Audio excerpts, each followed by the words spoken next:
It's the biggest test of judicial accountability in Ghana's Fourth Republic. It began on February 14 this year when the first petition calling for the removal of the Chief Justice, Justice Torkornoo, landed on the desk of President John Dramani Mahama. Accusations of misconduct and abuse of power formed the basis of that initial petition. Now, by April 23, that number had grown to 5 separate petitions, each demanding the Chief Justice be removed due to the same reasons. Now, acting in line with Article 146 of the Constitution, the President forwarded the petitions to the Council of State. They met, reviewed the submissions, and advised that a prima facie case had been established against the Chief Justice, paving the way for further investigations. But even before the President could put together the required investigative committee, legal suits began flying in. One of the earliest came from Vincent Ekwesifua. He's a member of Parliament for Old Tafo. He ran to the Supreme Court, challenging the legality of the processes.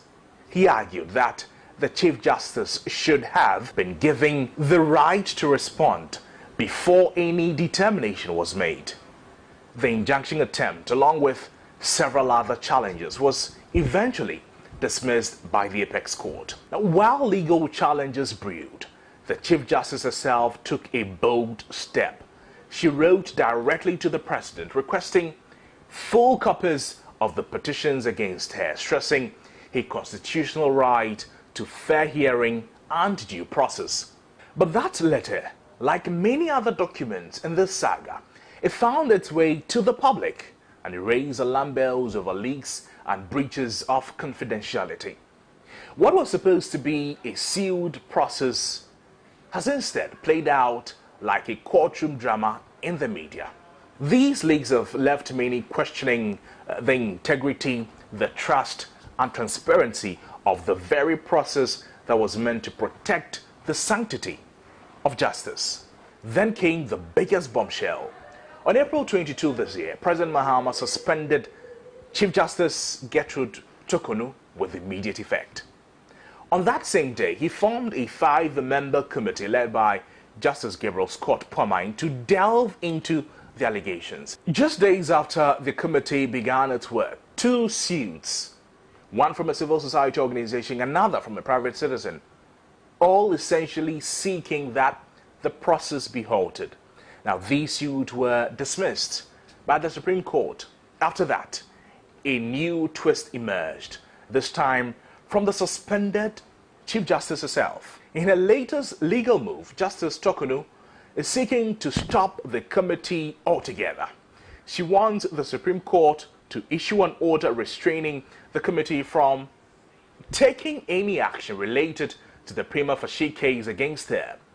Now, even more striking, she's asking that Justices Puamine and Adebosiedu be barred from participating in the hearings, arguing potential bias or conflict. This move has sparked mixed reactions.